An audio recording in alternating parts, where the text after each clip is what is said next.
You ready? I got this.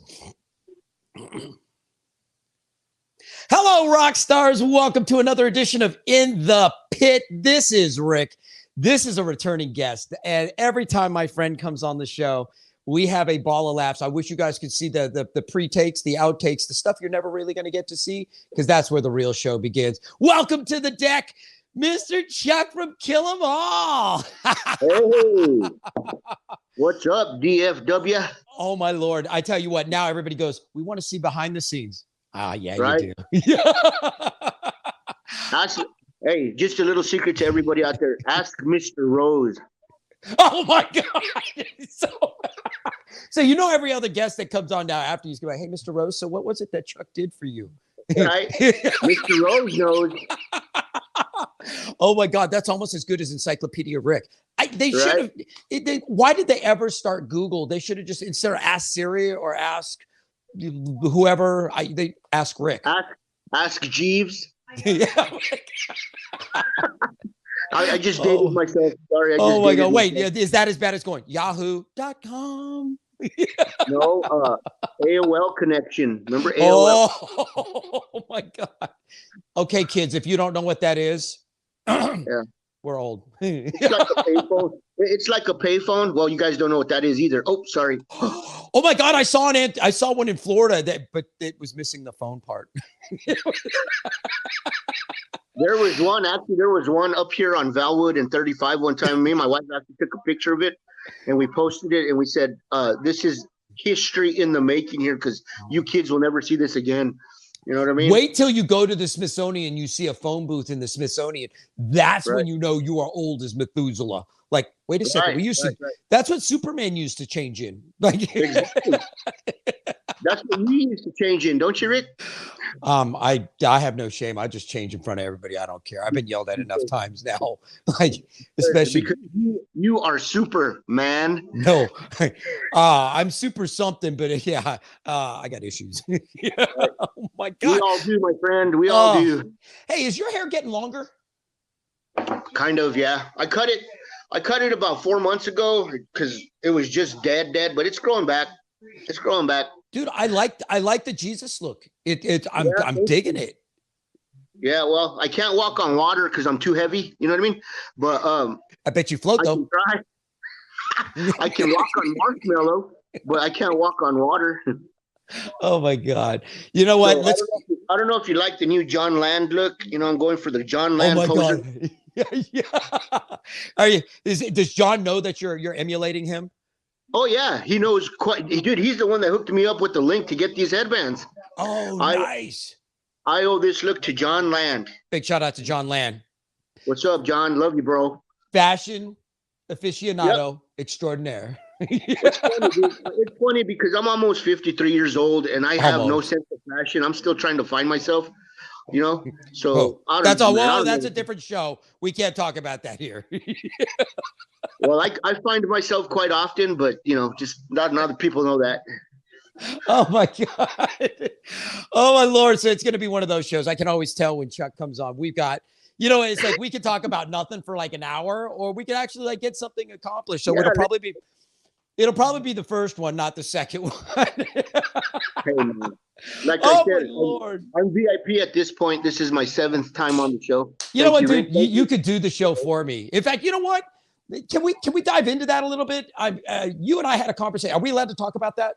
Dude, yes, of course. Okay, so you and I had a conversation recently, and you announced to me privately that you have a new project coming down. And tell the people what the project is, and tell them what my response was. Well, we're Jeff Dennis. I don't know if I'm assuming people know who Jeff Dennis is. He's the godfather of DFW metal. You know that guy.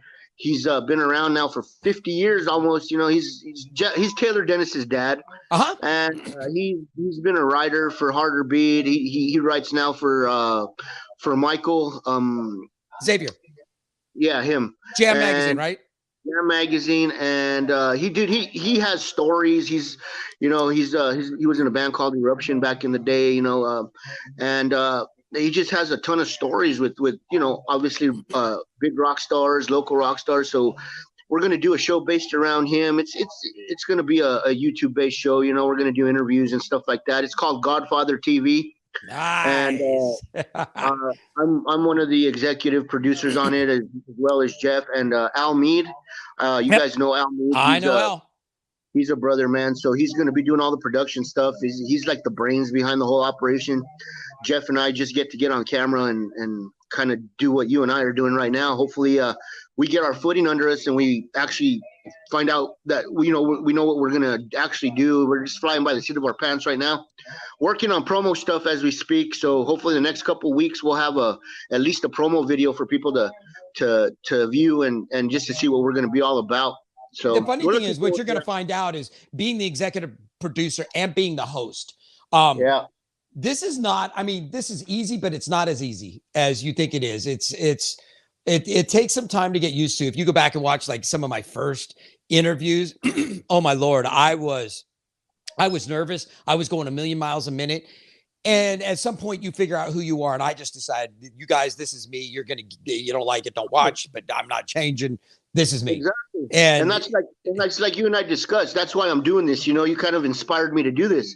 And I told you that it was probably 2 years ago. You know, I've been talking about this for 2 years, and we were supposed to launch this thing right before COVID started, and then everything blew up. But yeah, you and I talked about this a little bit 2 years ago, and then. And what did I tell you? What did I tell you at that time? You were excited, and you gave us all the support in the world, and absolutely, you know, and that's what it's about. And you've always been like that, you know, in the scene. You've always been supportive. So, you know, I expected it to be no less. You know, and you and I have a good working relationship. You know what I mean? And dude, you and I are brothers. We're family. So I'm excited for it. And if you're looking for people to interview, I'm just throwing my hat in the ring, going, I'd love to be interviewed. I'll come hang out. That's not even an issue. You have an open invitation. You could just show up if you want to. Oh, yeah, that's like inviting the wolf into the hen house. Like, are you serious? Well, bring all the wolves you want, bro. You know that. You know, Rose, especially Mr. Rose. Yeah, we know you like Mr. Well, there's history. There's history behind. Well, not so much history, but there's current history behind what Mr. Rose is. Me and Mr. Rose are talking about. Mr. Rose, you know what? I will feel very blessed to have him on my show. We're 4 years we've been doing this, and we started at ground zero. And I do support other folks out there doing it because, and I've said this many times, I was inspired by Bruce the Moose, who is still a huge supporter of DFW music, and DC Chumley, both guys that were doing this before. Michelle Johnson had her show that she did briefly on, and she does it on and off. Like, I'm not the first guy to do this, but this is Rick Hare's show. Like Rick Hare, Mr. Rose, we get together every week. We put on a show for you guys. We've been doing it for 4 years. This is our way of giving back to the scene. We don't own it. We didn't invent it. This is just our version. We do what we do. And if you're going to support the music scene, I tell people all the time, support the music scene. And that means not just, I mean, yes, you're allowed to support yourself. And I do announce my own bands. You know, I've got Concert Connection, which is the concert calendar. I announce the Thursday, Friday, Saturdays for everyone. But then I also I've interviewed my bandmates. They've been on here, both Rebel Yell and Basket Case. I mean, my guys have been on. There's no harm or shame in that. But it's the more publicity that you can bring to the DFW music scene by people that are in it, telling stories, because you're talking about some big time rock star stories. You know, that's the kind of stuff that has helped mold all of us, each of our rock star stories, help mold us into who we are today, because we all have an adventure and we all have a story. Agree? Of course, yeah. And that's why I wanted to involve, you know, Jeff. Obviously, when I came up with this idea, it was just all revolved around Jeff Dennis. So that guy has so many stories, and it's just going to be awesome to do. You know what I mean? And those are the things that are going to get passed down. I mean, those are the ones that hopefully inspire the young ones to go, oh my God, I can't be scared. And they go up and they make their own stories and they share it and inspire the next generation and the next generation. And that's, you know, not just being on stage, which you got to get on stage and throw down and be a rock star. Well, and we're going to kind of, you know, obviously we're going to involve every genre of music, hopefully here in, you know, in the DFW area, but we're going to focus a lot on the actual metal scene, you know.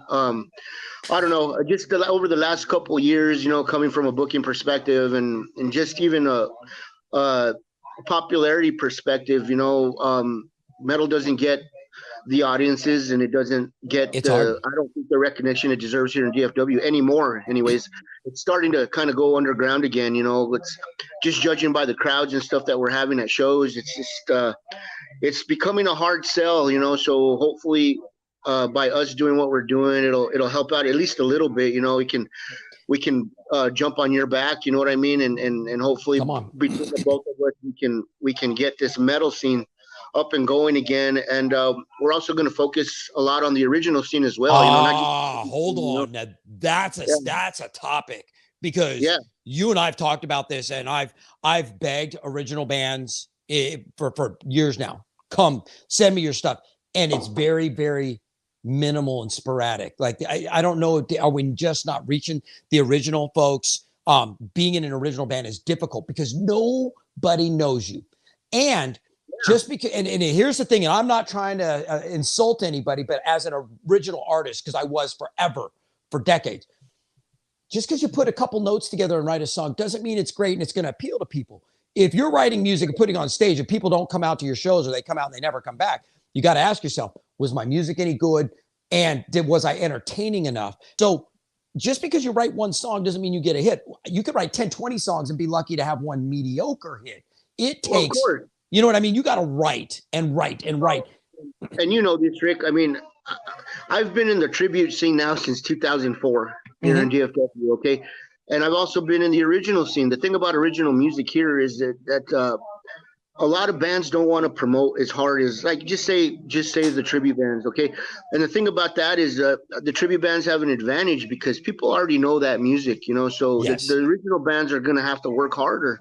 And it's tough, man. It's tough. I've been there. You know what I mean? So I know what it takes. There's a lot of people I talk to, and there's a lot of people that also, downplay what we do in the tribute scene. But man, you got guys out there, like freaking John Inman, for instance. That guy is one of the most phenomenal guitar players I've ever met. You know what I mean? Even and I'm gonna throw a plug in here. Even Daniel Contreras, huge talent.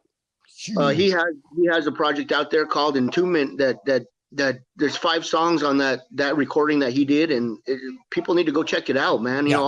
What I'll do is I'll send you guys a link to that. Maybe you can post it on here so people can go check it out. Like John and Daniel, and there's several others that are they're living the dream. Just say, for instance, they might not be living the dream playing their original music, but they're living the dream playing music, and they're making a living doing it. You know what I mean?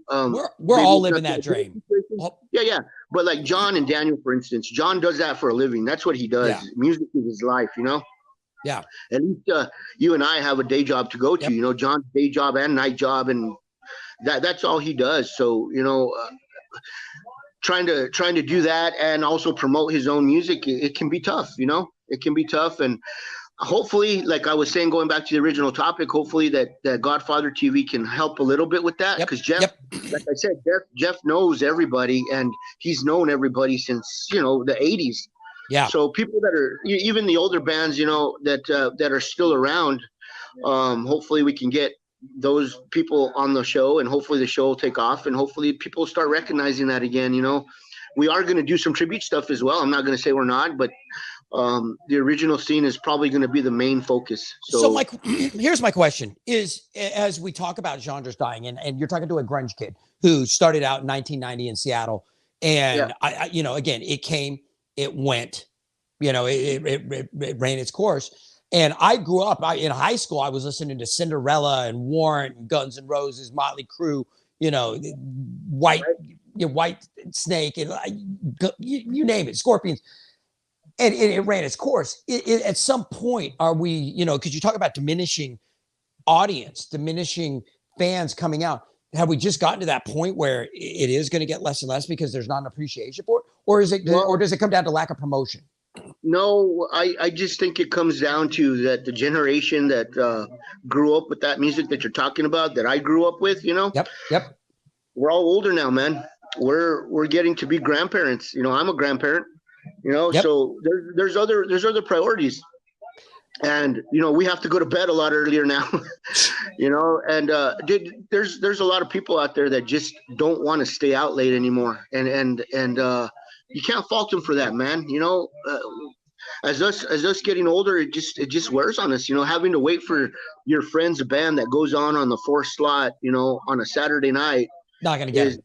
Yeah, it's just hard, and But I'm not saying that the support's not there, in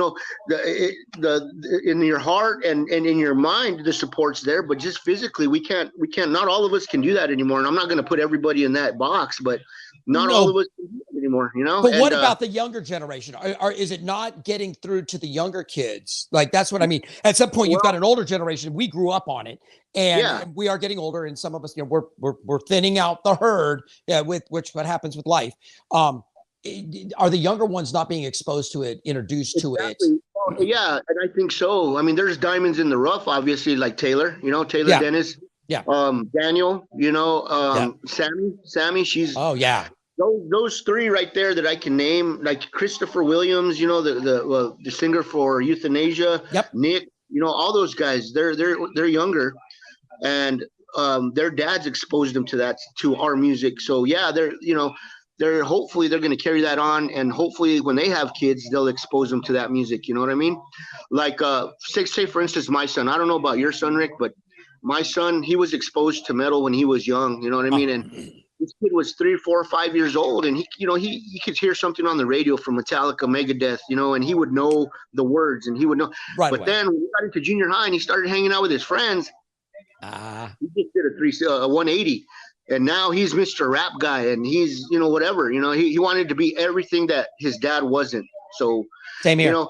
Same here. Josh was exposed to all the Seattle, the whole, Pearl Jam, Nirvana, Alice in Chains, like all of that, Smashing Pumpkins, which they weren't grunge, but that era, Green Day, and that's not his thing. He's more of, he likes the dance music, and it's not.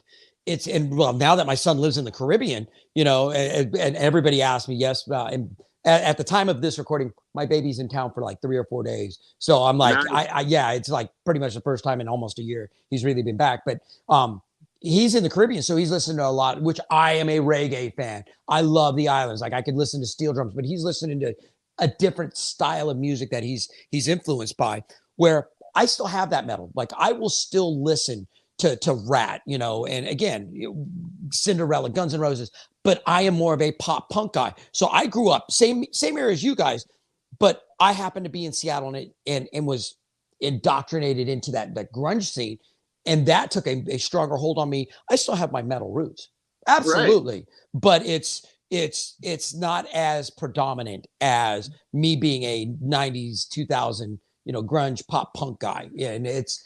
I worry about. I'm the exact opposite of you, Rick. I can't stop listening to metal, especially the metal that we grew up with.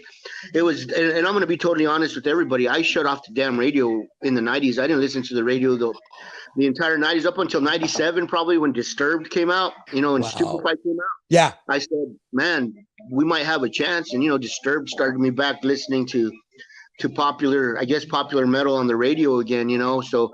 But I'm going to tell you straight up, too, there's some of that music that I go back to listen to that I didn't really listen to in the 90s. And there's some good stuff, man. And I'm starting to appreciate it a little bit more. I'm not going to say all of it because, there's not one band. It's great. There's one band in particular that I just can't do, man. And I'm sorry. I'm sorry for everybody out there, but I can't do Creed, man. I cannot do Creed. I don't know. Now, on the other hand, Alter Bridge, I love Alter Bridge. I just don't like Scott Stapp's vocals, but Miles Kennedy for me kills it. I'm a big Alter Bridge fan for sure, but I can't stand that whiny vocal style. To me, it just. So one of my first concerts. Well, you got Scott Stapp and you got Ronnie James Dio. Who the heck do you think I'm gonna pick? Ronnie James. I'm just saying. Ronnie James. Every single time. So one of my first concerts was I saw Bon Jovi 7800 Fahrenheit open up for Rat Out of the Cellar. And I think my very first concert was Men at Work, which I love Men at Work to this day. Then I saw that. Then I went to see Scorpions, and I don't remember who opened up for Scorpions. But Rock You Like a Hurricane was the big song on that album. And I was just, young kid. I was elated. Who it could have been? Who it could have been that opened up for Scorpions during that tour? It could have been Fastway, man. Because you know what? During that whole time in the 80s, Fastway took every tour they could, and they opened up for everybody. So it could have been Fastway. Don't even remember because I was young and we partied in the parking lot. And yeah, No, not you, Rich. Not you. But it's funny, you know, again, I never lost track. You turned off the radio in the 90s. I didn't. I dove in. You know, I was in Seattle trying to get record deals, like become a rock star. And I listened to all of it, but I never gave up. Like, I'll still go back. Guns N' Roses Appetite, one of my favorite. Master of Puppets, great album. You know, Motley Crue, and I'm Too Fast for Love. Honestly, great album. You know, again, going back and listening to stuff like that, you know, listening. I'm just, but I was, it all influenced, but it all influenced, even that hair metal, you know, rock influenced the nastier, dirty grunge, which I liked. And I tell people I'm pop punk. I am not a punk rocker like Dead Kennedys, you know, sick, suicidal tendencies. Yeah, I'm not. That's not really me. I'm more the pop punk guy. Yeah, again, I do Green Day. Yeah, the Blink 182, Sum 41, that kind of very mainstream pop punkish. You know, I like the Clash. You know, I do like the Ramones. I like the Pistols. I love the Clash. But I grew up on mainstream, so even the rock and metal I was listening to was always mainstream. And I know that there's other stuff that's, you know, people were listening to that they're like, you didn't listen to this? Like, I was never a huge Kip Winger fan.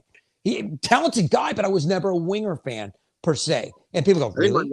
My wife still is going to marry that guy one of these days. He was a good looking guy and he had a great product. You know, but I fell into, at the time, the Cinderella, Guns N' Roses, Rat, that, you know, that Poison, that very pop metal ray. That was me. And I don't say, I'm not embarrassed. Yeah, it's just, it's what it was. Then in the 90s, I actually was a big Queensryche fan. Like, oh my God, that was huge when they came out. I can't stand Queensryche. Liar. Yeah, exactly. Liar.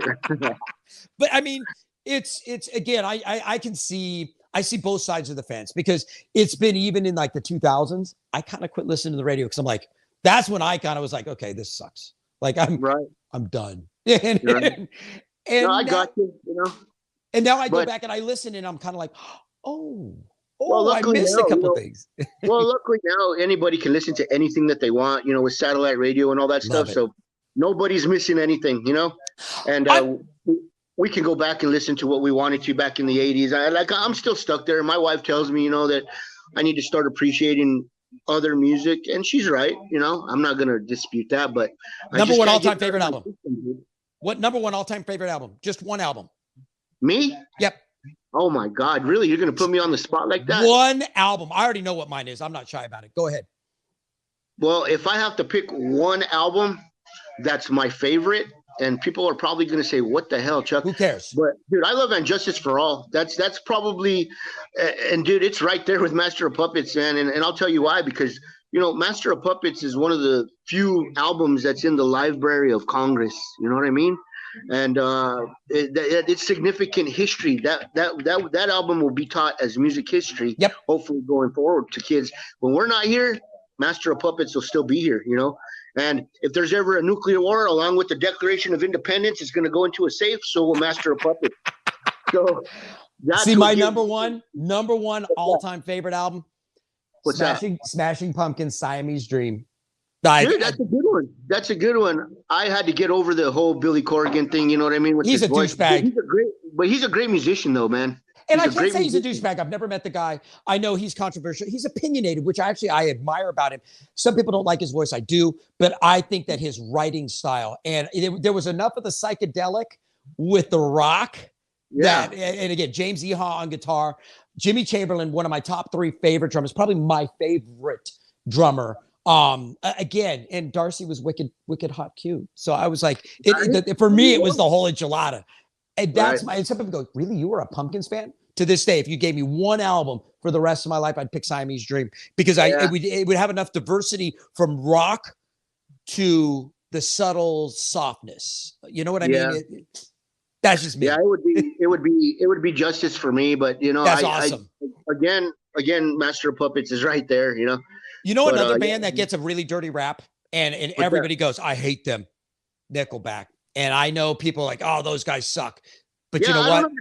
maybe you could tell me what's the deal with that. I don't understand why people don't like them so much. I like they them. have so many hits. Because they have so many hits. Is that what it I'm is? with you. They bring some wicked talent there. I love some of the drums and the guitars. Is it frat boy, kind of sexist frat boy rock? Yeah, absolutely. But it's still rock and roll, man. And when you got as many platinum albums and you can sell out the arenas the way the guys do, I'm sorry. I like them. I've seen them. I don't know if I've told you this story before, but even Lars says, people always say, "Oh, you guys sold out after And Justice for All," and and Lars always says, "Yeah, we did sell out. Oh, we continue to sell out. We sell out every night." You know what I mean? And I always say it's not called selling out. It's called buying into a career. So do you want to do the artsy fartsy crap and be poor? Or do you want to buy in and have a career? And like Lars says, yeah, we sell out. We sell out arenas every time we go out. So yeah, guess what? I want to be like Lars and I want to sell out freaking arenas. So I don't care. Call me a sellout. I'm getting paid and I'm creating music. I hate, that's called jealousy when people say that, because to me, it's like, you've got nothing better than to go, you're a sellout. Wow. Compliment. Thank you. Capitalism at its finest. Lars took advantage of that. You know what I mean? And Metallica took advantage of that, and a lot of other bands, Nickelback, they all took advantage of that. That's the dream. What about other genres? Let's talk about other genres. Let's talk about rap. You had, and I used to love NWA. You had Ice Cube. These guys are not selling out. These guys are taking control of their career and they're going forward. Nirvana came out in the 90s and they had, Bleach, which was very, again, kind of raw. And then they write Nevermind and In Utero. And did they want to be huge rock stars? Maybe not, but it's called having a career. Oh my God. Green Day had Dookie. And then they went on to write American Idiot. And are you kidding me? It's called growing up and cutting your chops and then having a career. It's called buying in, not selling out. And yes, you are selling out arenas. Hello. What Metallica, are they on tour right now? They're fixing to go on tour. They're always playing shows, man. But I don't, I don't know if there's a tour scheduled right now. I think they're on a break right now. Okay. But the recent tour, they sold out, 35,000 people a night, 50,000 people a night? 35, 40,000. I know they just finished some dates up with Greta Van Fleet. So there you go. Yes. Those two bands together, you know what I mean? That's insane. Last summer when Green Day came and they started their Hella Mega tour here in Dallas, very first show of the Hella Mega with Fall Out Boys, the Interrupters, I love them, ska band, and Weezer. And let me tell you, sold out 35,000 people. Hell yeah. What do you think? The whole time I'm sitting there going, I don't care what band you are. If I see that many people in Globe Life Park, I'm going, I don't care what kind of music I'm playing. I want to be up there doing what they're doing. Like, right. No, well, it was kind of funny because we went to this combat thing that they did over at Globe Life. It was called Triad Combat, and they had hired Metallica to be the entertainment. It was just the weirdest thing because when we got there was nobody there, dude. They were like, man, Metallica's playing. There was hardly any promotion. And they came out and they played before. They did, I think, one song before the show. And then during intermission, they did another 2 songs. And then they came out and did a full set after that, about an hour's worth. But man, it was just weird. There was by the end of the night, there was a lot of people there, but it wasn't sold out. It was just like the weird combination. Like they tried something different, and I don't know for them if it was successful or not. But I think on the grand scheme of things, it probably wasn't, because it wasn't Metallica's. I don't think it was Metallica's responsibility to promote. I mean, they were hired. They were a hired band for that show. So I don't think Triad did such a good job. But I mean, it was successful. It was good to see them again. I hadn't seen Metallica since Ozfest back in 2008 or something like that. I will tell you this much. I hope that you coming out with your show as successful as helping promote for the original and the metal. I am very much, and I say that because I'm very much a pop punk. So I'm a mainstream guy. And I hope maybe our combined forces of promoting. And when I say that, I'm ready. I've been talking about it, and I'm lacking some direction. You and I've talked privately. Rick Hare, am ready to put on some shows. And it's something that, again, you and I are going to talk about, because I want to help original bands. I love cover bands. I love tribute bands, but I want to help the original bands. And even if it's not just the metal, I want to help the original scene. I mean, I'd like to see some pop punk bands come out. I'd like to see the metal bands come out.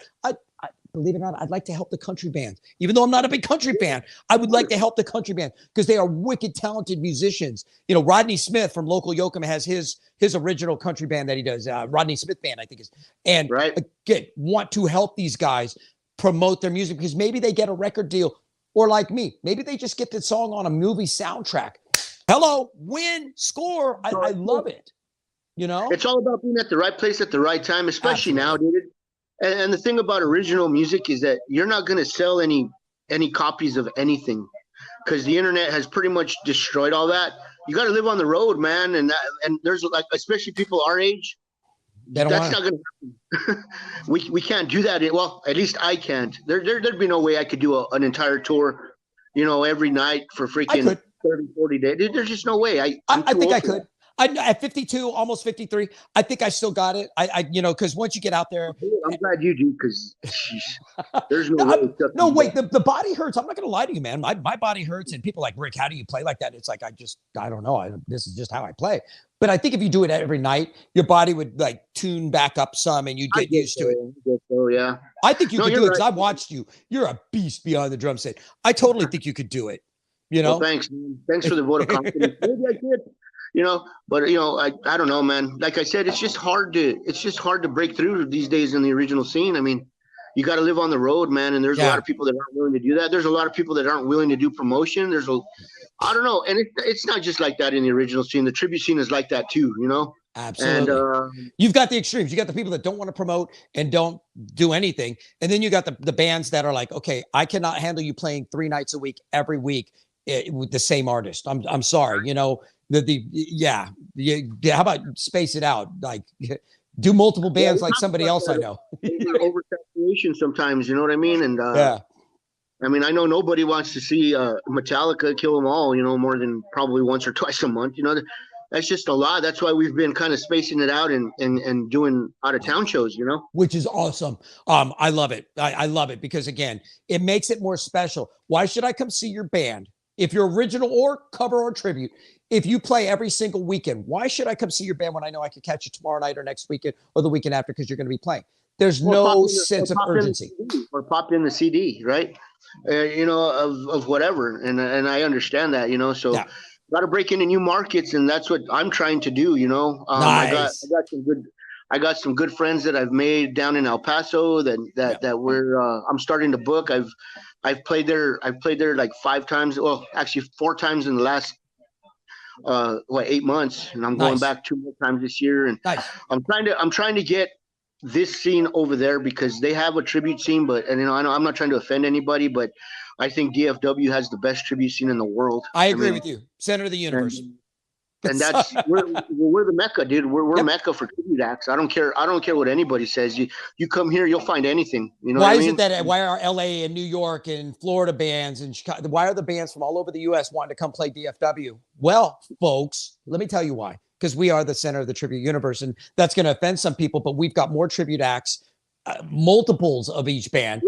And you could go out any night of the week and you're going to catch a tribute, and tributes are selling, tributes are getting paid, and the quality of the tribute that's on stage 9 times out of 10 is phenomenal. Exactly. So it's, you know, you have obviously the bands that need to work on it a little bit. Luckily, you know, bands like Kill 'Em All, we're lucky to have a frontman like Brian, you know, and he looks the part and acts the part. And the drummer needs to practice a little. I'm just saying. Drummer sucks, but you know, we're getting there. I love it when I'm friends with a phenomenal drummer and I could give him crap and he's like, yeah, I agree with you, man. I suck. No, dude, we're getting there. You know, it's never 100%, of course. You know what I mean? None of us are, man. Are you kidding me? Oh my God. Chuck, we are short on time. Oh my Lord. I just want to make sure I tell you, I am excited for your new show. I'm hoping it is a success. I look forward to maybe even, you know, down the road, we team up and do some stuff. I would love to see you guys succeed because that's going to happen. There's no question that's going to happen. I think that again, it's, I just need to tell you that it's because of, you know, that you on my part, especially that I've started this, you know, you and Mr. Rose. I love Mr. Rose. You know that, Mr. Rose. Thank you. I'm looking forward to seeing you flourish. And again, you are probably going to cover the metal scene more than I do. And I try to give the metal scene love, and I will continue to give them love, but it's different when you are passionate about it, where, you know, I'm passionate. Again, Rick, I'm gonna be totally honest with you because you and I are friends, we're brothers, you know, we're family.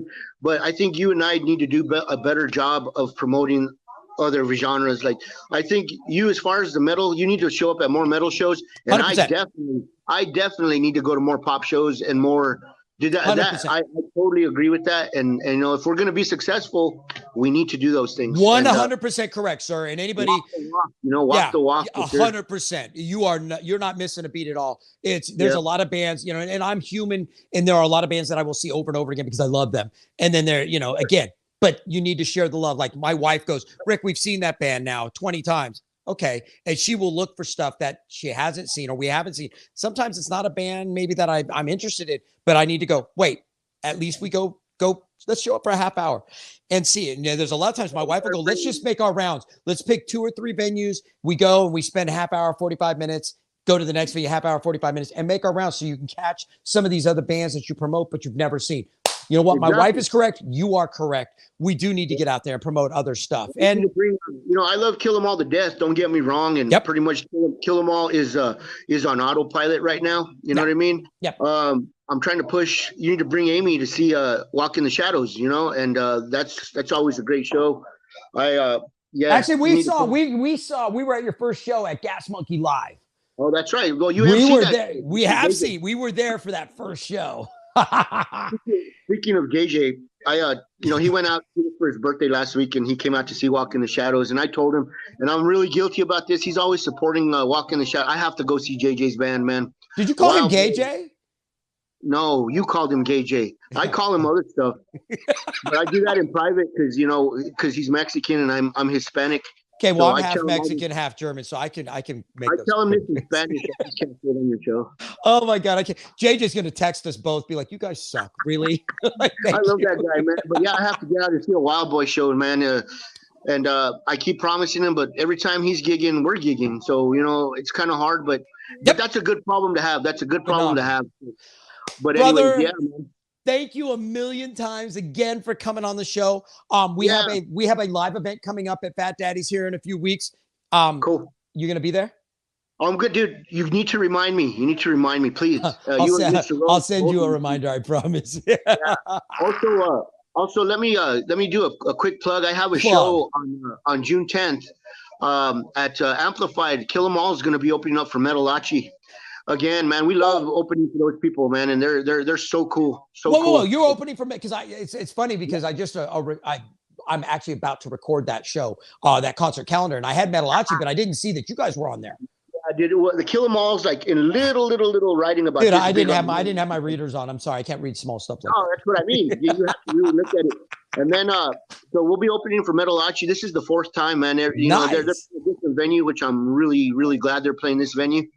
Amplified. So yeah, that's going to be fun. You know, we're really good friends with Kira and stuff like that. She promotes Kill 'Em All on the road. It's kind of funny because you see some pictures of her on the road and she has her Kill 'Em All shirt on, which is really, really cool. She doesn't have to do that, but she's Rick, thank you, man. I appreciate you doing that. Do you know how I wear this shirt a lot? Like this is one of my favorites. And I get looks when I go into the Walmart and people are like, yeah, don't go to Walmart wearing that shirt, dude. I wear it. I don't care. I wear it proud. But anyways, yeah. And then on June 11th, I'll be at the Maverick. I'm doing double duty that night. I'll be playing with the Love Drive, the Scorpions tribute, and Out of the Cellar, Rat tribute. So I'll be doing double duty. Two bands I've seen the originals. Yeah. Exactly. Nice. My friend, thank you again for being on my show. As always, I look forward to having you on again. Dude. Number 8. Next time will be number 8. Oh my God. We're going for the dozen. And if you're new to the show, thank you for tuning in. You please follow us on Facebook, like us, invite your friends to like us. If Facebook's not really your thing, you can follow us on iHeart. We're on Spotify, we're on Instagram, we're on Twitter, we're on YouTube. We have a Roku channel and we have an Amazon Fire channel. And you could go download our app. It's a free app. You can watch our videos there. Plus, there's a concert calendar. Use the calendar. We're trying to get better at it so that the calendar represents what's going on in the scene. We want people to know what's going on in the scene. If you need to promote your band and you're here in the North Texas region, I know we have folks that watch out in Europe and England, all over South America, Australia, New Zealand. I know there's folks outside of just DFW in the US that watch. So yes, we are here in North Texas. If you're in town, Come out and look us up. I've run into a couple folks that were in town and they were like, oh, I watched your show. That's how I knew where to play. I can't believe you're out. Come out and hey, if you see one of us, somebody that I've interviewed, go say hi to them. Say, oh, I saw you on Ric's show. Go say hi to them because I promise you, everybody's real. I mean, some people like Chuck are a little tough, but I mean, whatever, dude. I always tell everybody I'm as easy as frozen waffles, dude. All you need to do is call. Mr. Rose knows that. Okay. I love you, brother. Thank you for being on. We will have I love you guys, both of you, man. Mr. Rose, I love you, man. And Rick, you know how I feel about you, man. Brothers for life. It's a mutual feeling, man. Not just drummers, but we're rockers, man. It's a mutual feeling. So thank you, Chuck, for being on the show. I'm Rick, and we will see you somewhere in the pit.